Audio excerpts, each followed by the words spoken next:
Now, Android is a highly customizable operating system. The user has complete control over his or her device and can change everything from how the device performs to how the device looks.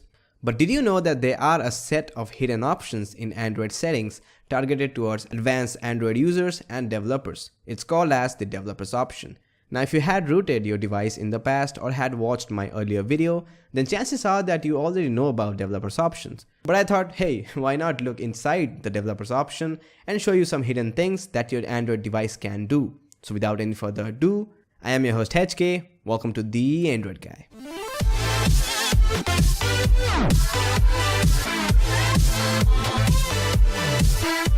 Now, the reason developer option is called as hidden option is because they don't show up in Android settings. You'll have to scroll down to about devices, then tap on the build number 6 times in rapid succession, which will give you a pop-up saying that you are a developer now. Sounds cool. And when you go back, you'll notice a new tab appear over the About Devices tab called as the developers option. Open that up and here you will find a slurry of options. Now, depending on your device manufacturer and Android version, some of these options might be missing. Now, while most of these are targeted towards developers, but some of these options have a very interesting use, like the mock location option. Turn that on and now you can fake your GPS location to anywhere in the world by simply downloading a simple app from Play Store called as Fake Location, then enabling your GPS. Then you can pinpoint any coordinate around the world and then hit on start. Next time when you share your location on Facebook Messenger or any other social app, the location that you want will be shown, which means you can be anywhere in the world. I mean, at least you can make your friends think so. And next up down the list, we have process start option, which will show you the device memory or the RAM uses. And here you can check out what all apps are consuming most amount of RAM on your device.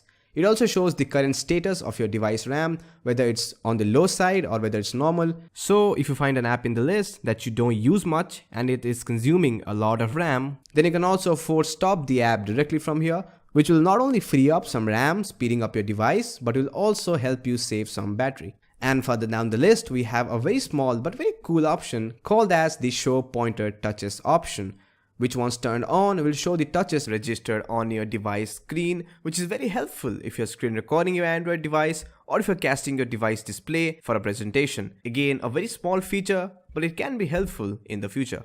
And further down the list in the hardware acceleration option menu, you'll have two of the most useful settings, especially if you are into heavy apps or gaming. Number one is forced GPU rendering, which will render 2D objects on the GPU. If you have an app or a 2D game which is lagging on your device, then turn this on and it will definitely run smoother. But the second option is very cool. If you have a high-end phone or a tablet with great graphics performance and you play 3D games on it, there is a way to make those games look better. By enabling the Force 4x MSAA option, games and apps which support anti-aliasing will have a sure boost in performance and will definitely look much better than before. But probably one of the most useful feature in developers option is the ability to control the animation and transitions of your device. Here you will have 3 options, namely Windows Animation Scale, Transition Animation Scale and Animation Duration Scales, which controls the speed of how animation flows on your device. Now by default, all of these are set to 1x, but for demonstration purpose, if I crank them up to 10x, then you can already see how slow the things are moving. You can lay back and enjoy the animations, but it seriously affects your device speed.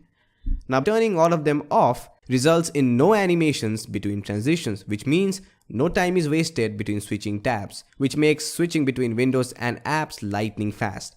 But however, I recommend you to set the scales at an even 0.5x, which will make things twice as fast as before, but while still giving you the smoothness of animation effects.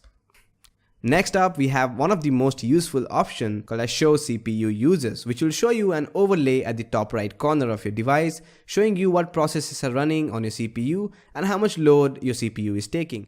And at the very end of the list, we have a set of very cool options which can literally speed up your device and can be a lifesaver for low-end phones. Now first up, we have Don't Keep Activities option. The name itself is pretty self-explanatory. It'll kill an app or activity as soon as you leave them. Now this won't be useful if you are running apps that gives background notifications like WhatsApp or Facebook, but if you have a really slow phone, then this option will be very helpful. And next up is Background Process Limit option, which is basically an advanced version of what you just saw. Now Android is a pure multitasking device, but too many background activities can slow down your device. With background process limit, you can set a limit on how many activities are running in the background. Now I personally recommend to set it at an even 4 or 3 processes. But if you have a low-end phone or if your phone is slowing down a lot without any reason, then setting it to 2 won't hurt. Now don't set it to 1 or no activities, because that will turn your device into this. Yeah. Now the cool thing about all of these options is that they are absolutely safe. They won't harm your device in any way. In case any of these options created an opposite effect on your device performance, then you can always turn them off, so no harm done there. It's always recommended to turn off developers option if you're not using them. So yeah friends, that's about it. If you find this video helpful and interesting in any means, make sure to be the cool guy who gives thumbs up to this video. And similarly, do subscribe if you haven't already to watch more interesting videos like these. Until then, I'm your host HK from The Android Guy, signing out. And you guys, have a great day.